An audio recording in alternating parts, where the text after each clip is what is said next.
Okay. Now, this is the A2 evaluation for my media course concerning the construction of the short film Run. Um, I'll be doing these in a sort of spoken word variety, I guess you could say. I mean, obviously, there will be some images backing up the main points I'm making, but there will be sort of very general, like wide stretching images. There won't be a lot of like quick cutting and stuff like that. It'll be mostly be me talking. So, yeah, well, here we go. Question one. In what way does your media product use, develop, or challenge forms and conventions of real media product? Um, okay, so I'm going to get onto a few conventions first in terms of our short film and our genre. So, conventions of short films is that they tend to be very quick, um, not a lot of setup, a lot of sort of very broad characterization, and sort of, well, very obvious imagery, I guess you could say a lot of the time. Um, we decided that, well, we didn't decide so much. When we first started planning the film, we intended it for it to be a lot more obscure and to contain a lot more vague imagery, and we felt as though this would challenge the convention of a short film that that would usually involve things being very clear and ordered. We soon found out, partly due to audience feedback and partly just from the way that the film ended up being having to be constructed, that there is a reason for this convention of short films telegraphing things and, well, sort of moving at a very fast pace, and that is within the 5 minute time frame. It's very easy to amass too much footage too quickly and basically bog things down. So you need to keep up a fast, sort of frenetic pace. And that was something we learned over time. When we decided that instead of trying to resist that particular convention of a short film, we decided to use it to our advantage.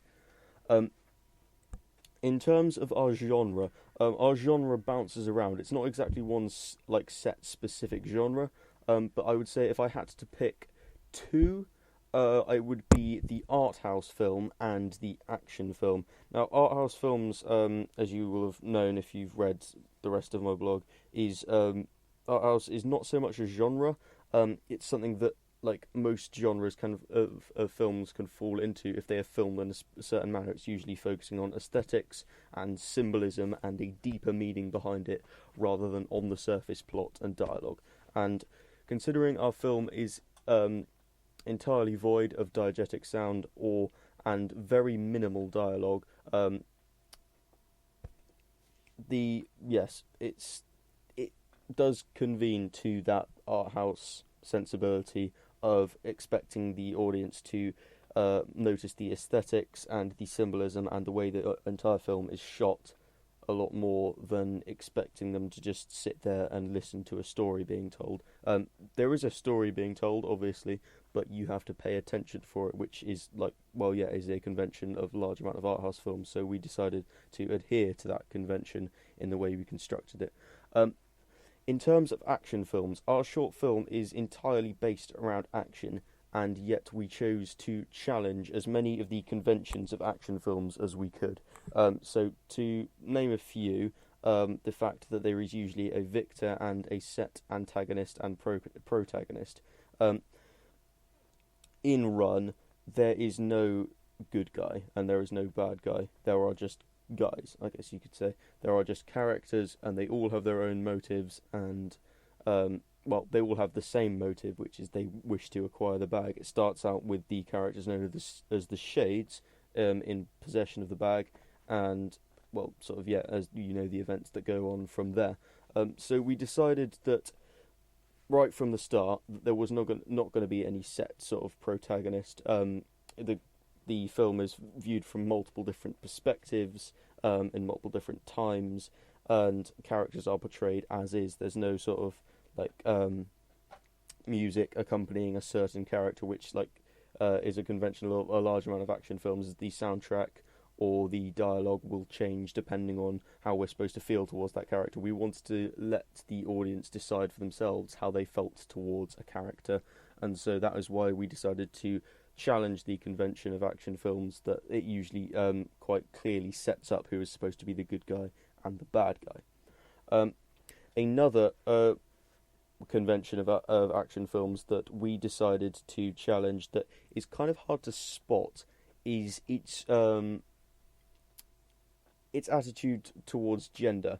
Okay, so early on in our planning phase, we'd had no idea which sort of actors we'd be using for it. We had a rough idea, like we had some people in mind for some certain roles, but we weren't sure whether there were going to be any female characters, or it was all going to be male, or there was going to be a mix or anything.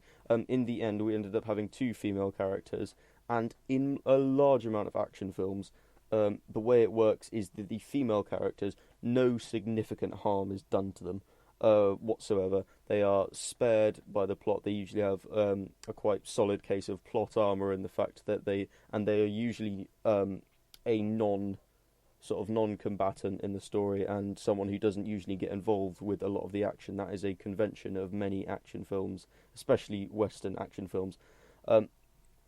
This is not the case in our film. There are two female characters, and both of them, well, one is killed and one is severely incapacitated. And they are given no more sort of gravitas or screen time than any other character in the film. Like, purely because of their gender, they are just, like, they are there as characters, and they are treated all the same as all the rest of them. And we wanted to do this to sort of show off the nature of the characters that we're dealing with on screen, and also to challenge that expectation and convention of an action film that no significant harm will come to female characters, for whatever reason that might be. Considering the inspiration that we had taken from a lot of martial arts and Eastern action films, the decision to include female characters that were as capable and as vulnerable as the male characters, that lends itself more towards Eastern sensibility. So films like Hero, House of Flying Daggers, stuff like that, where females do fight and are killed. And we feel as though these things sort of lend the film a sort of a greater tone of sort of unpleasantness and indifference towards its characters, which is something we were trying to capture, I guess you could say. There is nothing being held back in this film, and it does seem that in a large amount of Western action films, the plot will do everything it can to keep certain characters safe. Like in our film, the main person who we intended to be the most unpleasant and, well, most commanding screen presence, he ends up with the bag, despite him not having to have to fought for it at all, and in general just being a highly unpleasant and psychotic individual. He still ends up coming out on top at the end, and so we felt this was another way in which our film subverted a convention of action films that usually the good guy wins. In this case, there are no good guys or bad guys, but from our audience feedback, a large amount of people ended up highly disliking the character who survives and ends up with the bag. How it happens is he waltzes through once everyone has killed each other or incapacitated each other, and picks up the bag for himself and wanders off. He has put no effort in whatsoever, and he has simply walked through after the scenes of carnage that are depicted on screen, and plucked it from their cold dead hands and gone on his merry way. So we feel we did this intentionally because we wanted as much as possible to subvert what people had come to expect of action films, is that the good guy would win and everything would be returned to the status quo at the end. Not the case here. In terms of the conventions of art house films, and whether or not we convened to a lot of what they stand for and what they regularly incorporate. The thing about art house films is that because they are so based upon like aesthetic and creating a individual look for that film, it's very hard to pin down one sort of convention for art house films. You can have it in the most broad of senses, in that they focus on aesthetics, they focus on symbolism and stuff like that.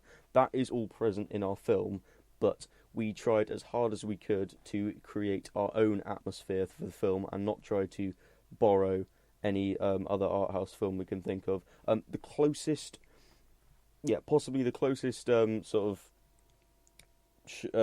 house films I can think of that would come to mind is The Seventh Seal, A Field in England, and Valhalla Rising, which all were three large influence. All of these films are very bleak affairs, very sort of dark, monochromatic affairs. They all contain a fair amount of violence, or at least unpleasantness, and the soundtrack plays a very large part in all three of them, and that is something that we decided we were going to convene to, is the use of sound and the focus on music throughout our film. That was going to be integral, and so that was our main reasoning for deciding that that music would play a huge role.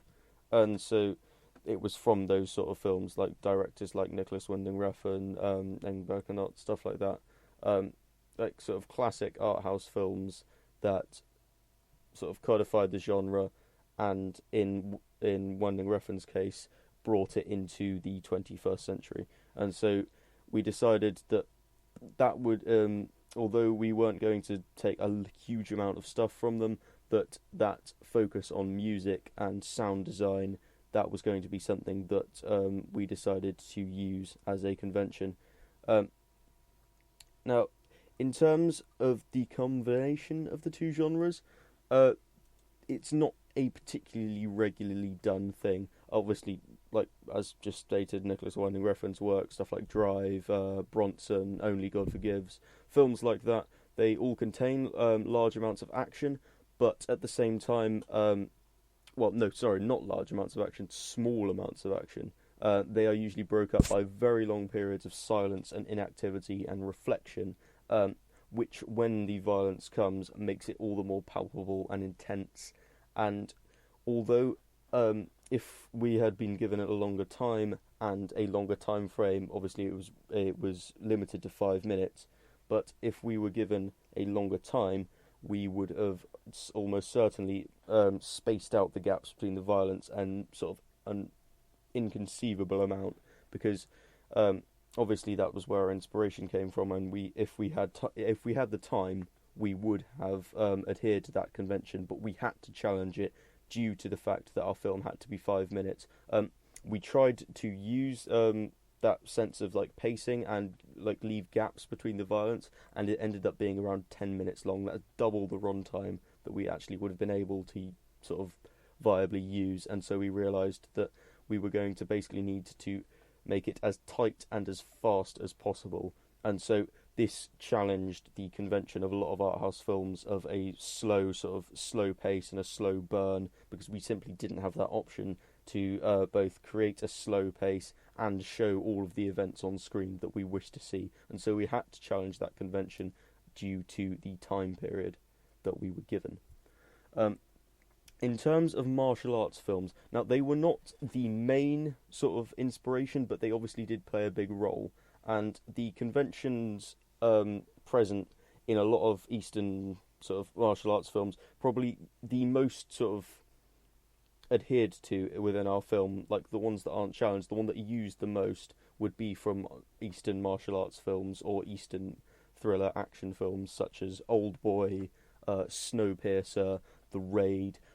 All of these films were inspirations for us in terms of how we shot the action, and the conventions of these films is that the action is usually very sort of steadily paced, steadily filmed, and steadily shot. Because there's a convention in Western action films which we chose to subvert, with the fact that there was a high amount of shaky cam and handheld camera, and basically it's a technique that disorientates the viewer and makes them feel as though they are within the fight, but a large amount of critics and sort of people who watch a large amount of films and know their stuff basically detest it, mainly for the reason that it entirely throws off what you were trying to see on screen. It doesn't give you a clear sense of where people are or what's even going on, whereas with Eastern action films and martial arts films, the cameras are a lot more steady and a lot more grounded, because it's more like a dance than it is a fight a large amount of the time, during the high levels of choreography and the high levels of general sort of polish, I guess you could say, that are puts onto the violence. It's as much as a dance as it is a fight. and so that was something we tried to adhere to in our film. Obviously, we could not have the same sense of like long drawn out epic duels in films like Crouching Tiger, Hidden Dragon, or Hero, or even the corridor fight scene from Old Boy, which served as a major inspiration for us.